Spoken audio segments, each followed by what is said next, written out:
Muito bem-vindo, muito bem-vinda ao canal Minuto OAB. Meu nome é Mário Guarnieri e aqui comentamos de direito penal, processual penal e legislações pertinentes. Tudo voltado para auxiliar advogados, acadêmicos de direito, estagiários e aqueles que farão a prova da OAB. Tema da aula de hoje. Na audiência de instrução e julgamento, você sabe qual é a ordem das oitivas? Quem deve ser ouvido primeiro? O réu pode ser interrogado antes das testemunhas? Todo esse procedimento e algumas peculiaridades desses atos da audiência de instrução, nós vamos falar na aula de hoje. Só lembrando, estamos presentes também em outras redes sociais, como o Instagram e o Telegram. Se você quiser ter acesso a outros formatos de aula, basta ir aqui abaixo na descrição desse vídeo e lá nós vamos disponibilizar link. Clicando lá você vai ser automaticamente redirecionado a essas outras redes sociais. Também não deixe de se inscrever no nosso canal e ativar o sininho para receber notificação toda vez que a aula for postada aqui no nosso canal do YouTube.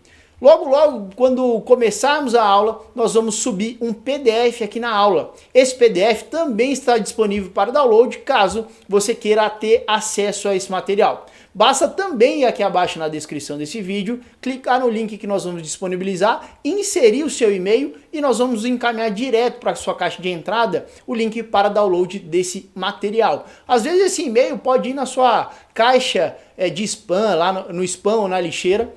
Mas se você não encontrar na caixa de entrada, vai lá nessas duas outras opções, no spam, na lixeira, que nosso e-mail vai estar lá para que você possa estudar melhor e tenha acesso a esse material. Sem enrolação, vamos entrar na nossa aula. Qual é a ordem das oitivas, como deve ocorrer o interrogatório e a oitiva de testemunhas na audiência de instrução.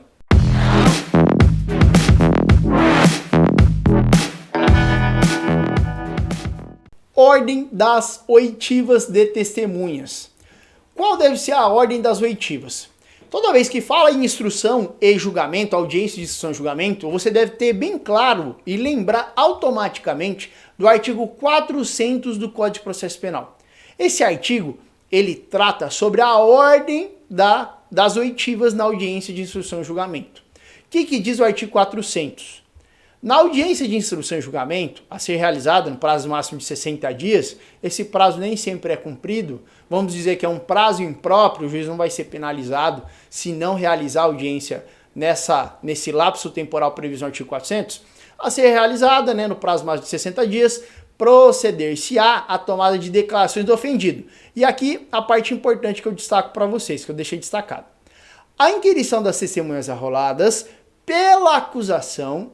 Então, primeiro, vai ouvir testemunha da defesa ou da acusação? Primeiro da acusação. Tá? Essa ordem não pode ser invertida. Primeiro serão ouvidas todas as testemunhas da acusação.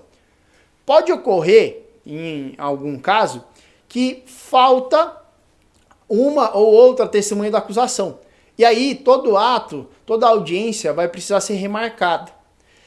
A defesa pode ser indagada pelo magistrado. Olha, tem algum problema em ouvir as testemunhas de defesa antes da testemunha de acusação faltante? Se a defesa concordar e se não houver nenhum prejuízo, pode-se proceder dessa maneira, mas deve ter uma expressa anuência da defesa. Se a defesa não anuir, aí não vai ter que ser marcada uma nova audiência para a oitiva dessa testemunha de acusação faltante e só depois de ouvida todas as testemunhas da acusação é que se pode iniciar a oitiva das testemunhas de defesa. Tá? Essa é a ordem que prescreve o artigo 400 do Código de Processo Penal. Tá? Então, aí, como vai ser a ordem? Inquirição das testemunhas arroladas pela acusação e depois pela defesa, e pela defesa, nessa ordem, ressalvando o disposto no artigo 222 do Código de Processo Penal, bem como os esclarecimentos dos peritos, realização das acariações e ao reconhecimento de pessoas e coisas, interrogando-se em seguida o acusado. O interrogatório é o último ato. Se vai ouvir perito, se vai fazer acariação, qualquer tipo de prova, sempre o interrogatório deve ser o último ato. Depois do interrogatório, encerra a instrução e o processo segue para alegações finais da acusação e defesa e depois prolação da sentença. O interrogatório sempre deve ser o último ato. Em alguns casos, já é retrógrado esse entendimento, não vem sendo muito aplicado, mas alguns magistrados, alguns poucos, insistem em ouvir, interrogar o réu antes de toda a audiência de instrução, seguindo a lei de drogas. Porque entende-se, a lei especial prevalece sobre a geral, lei de drogas é uma lei especial, prevalece sobre o PPP, o CPP, negativo.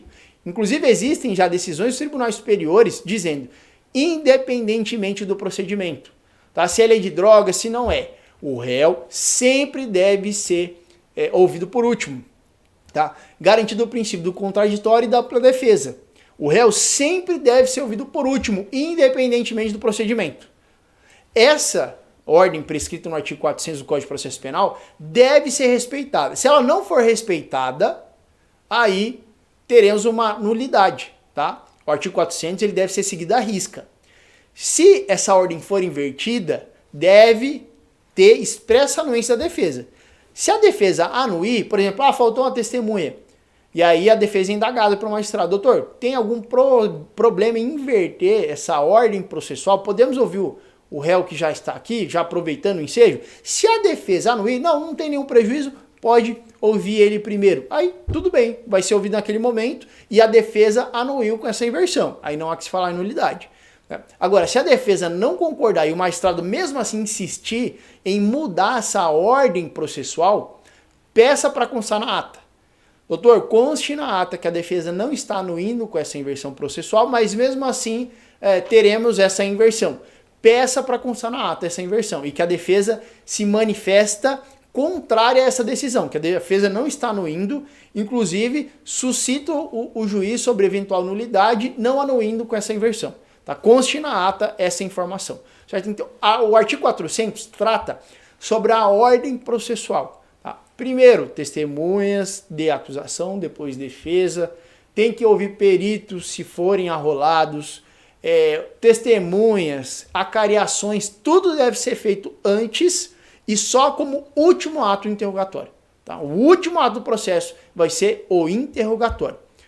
Falou para você então, ordem das oitivas, artigo 400, segue igualzinho aqui o que diz o artigo 400. Qualquer inversão nessa ordem pode acarretar a nulidade do ato, e aí vai ter que ser suscitado através de habeas corpus ou do recurso de apelação, dizendo acerca dessa nulidade para tentar anular o ato, e aí volta toda a instrução nesse momento da nulidade para frente. O que aconteceu para trás, não, a partir dessa nulidade para frente. Costumo dizer, o bom advogado sabe de cabo a rabo, de olho fechado, de costa, todo o procedimento. Sabe quando ele pode indagar o juiz, quando ele não pode. Então, para que você não passe vergonha e se tem medo de fazer uma audiência de instrução, saiba acerca do artigo 400.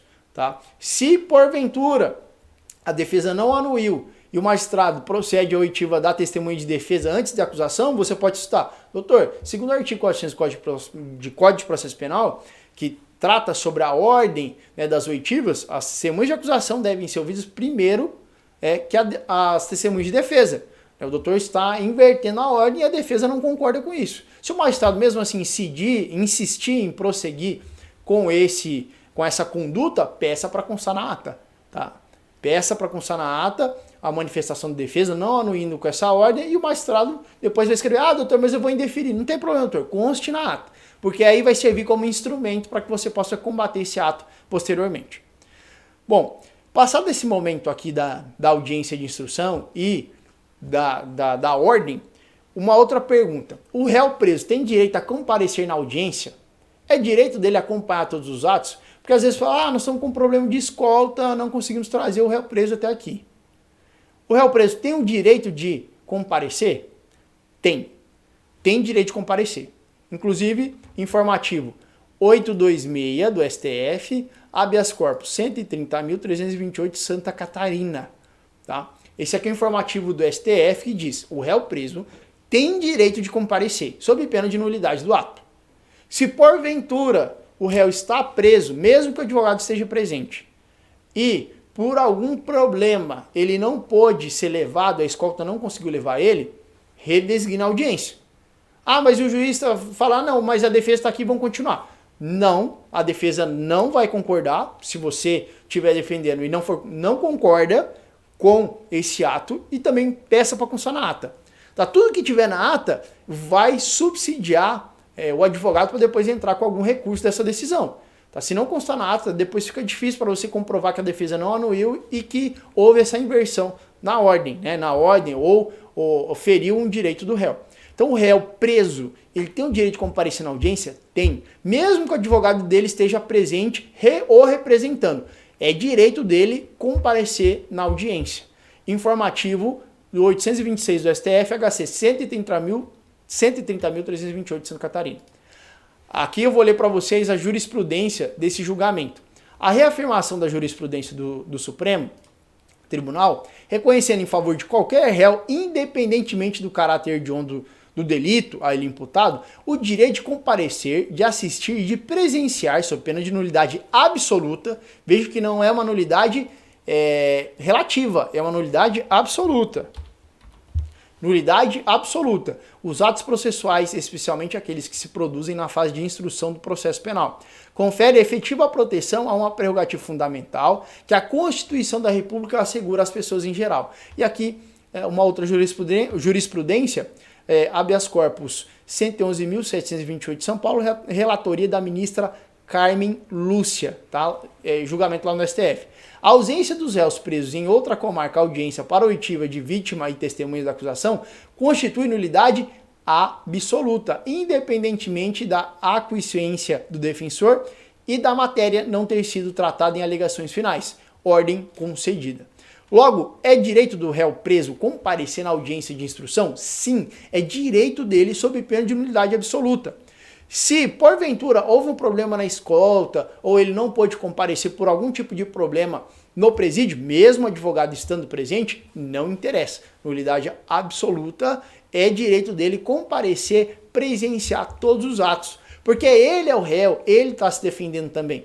Então ele pode assistir a tudo que todos estão falando em seu desfavor ou a favor, para depois sintetizar isso e dar a sua versão, se assim quiser, porque ele tem o direito de permanecer em silêncio, no seu interrogatório. E lá no interrogatório ele vai se expressar, vai se manifestar sobre o caso, já tendo ciência de tudo que foi falado em seu favor ou seu desfavor. Tá? Princípio também do contraditório da ampla defesa.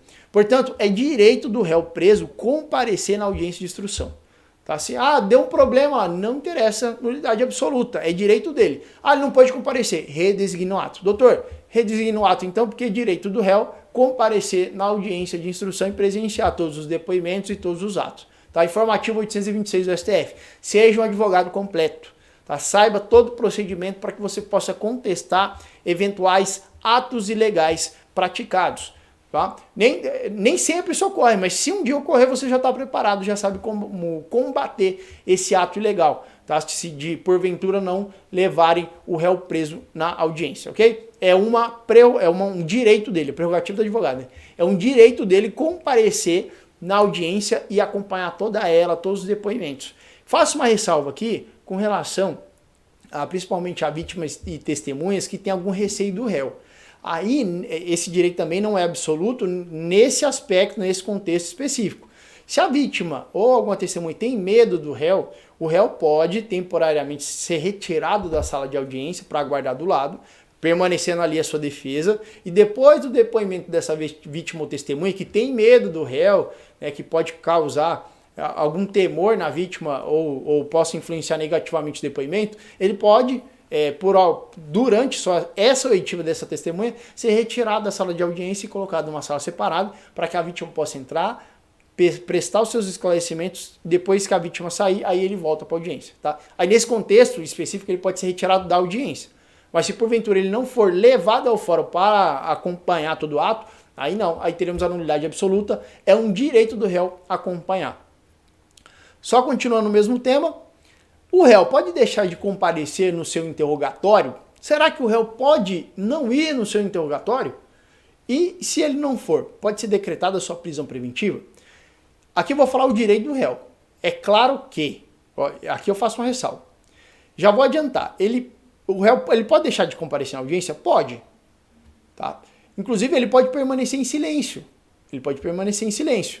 Então se ele pode permanecer em silêncio e não vai responder ninguém, ele também pode deixar de ir. Desde que seu advogado vá e o represente, ele pode deixar de ir. Tá? O réu não é obrigado a comparecer na audiência de instrução para prestar lá para a realização do seu interrogatório.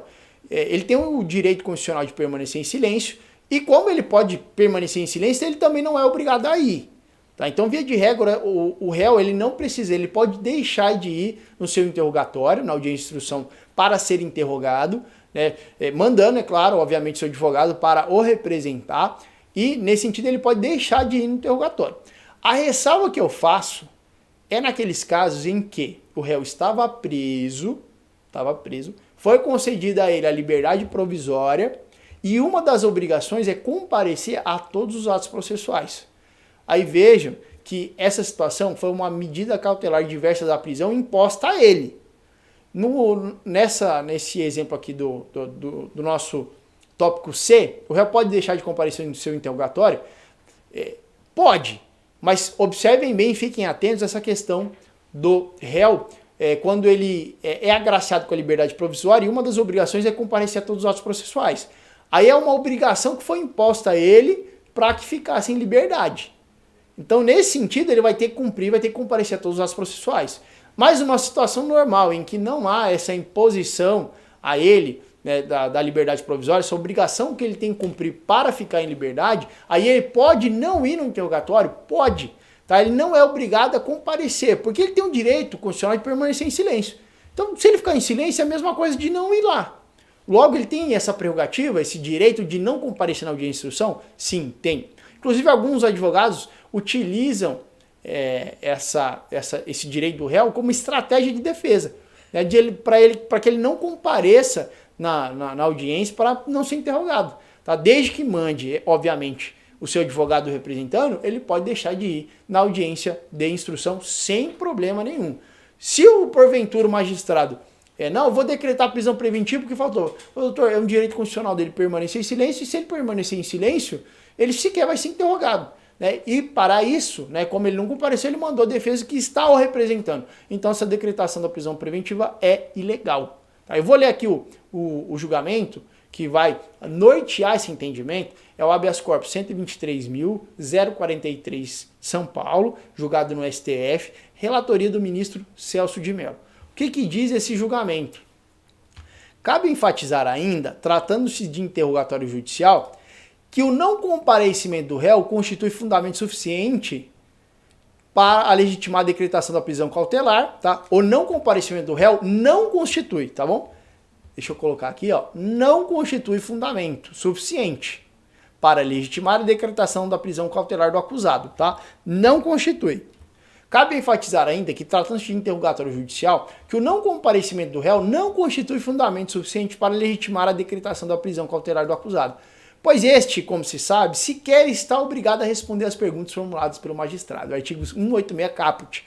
Direito constitucional de permanecer em silêncio, artigo 186. Ele não é obrigado a responder. Ele pode permanecer em silêncio. Se ele permanecer em silêncio, é a mesma coisa de não ir. Porque ele estava ali assistindo, né, tem o direito de assistir todos os atos, até para formular o que ele vai falar no seu interrogatório, mas se ele não vai falar nada, vai permanecer em silêncio, é a mesma coisa dele não ir.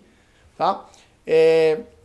Considerando o direito fundamental que assiste a qualquer pessoa sob persecução penal de permanecer em silêncio, consoante tem sido reconhecido pela jurisprudência constitucional do Supremo Tribunal, HC 79.812, São Paulo, relatoria do ministro Celso de Mello. E aqui os vários julgados que o STF segue nessa mesma linha. Logo, o réu não deixou de ir na audiência. O juiz, então vou decretar a prisão preventiva. Não pode. Doutor, é um direito constitucional do réu de permanecer em silêncio, e se ele for permanecer em silêncio, é a mesma coisa que não comparecer.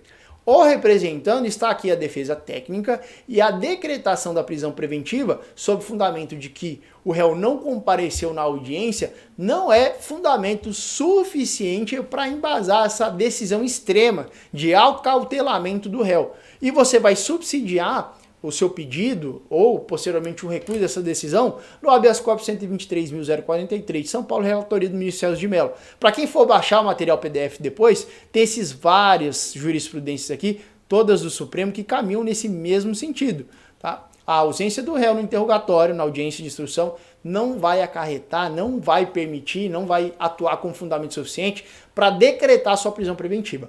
Ressalvado aqueles casos da liberdade provisória. Tá? Não esqueçam, Se for concedida a liberdade provisória e uma das obrigações é comparecer a todos os atos processuais, pode ser que exista um fundamento plausível ali para a prisão dele. Mas em uma situação normal, fora essa da liberdade provisória e dessa obrigação de comparecer a todos os atos, não é um fundamento legítimo a ausência do réu na audiência, desde que mande seus advogados, para decretar essa medida extrema, que é a prisão cautelar.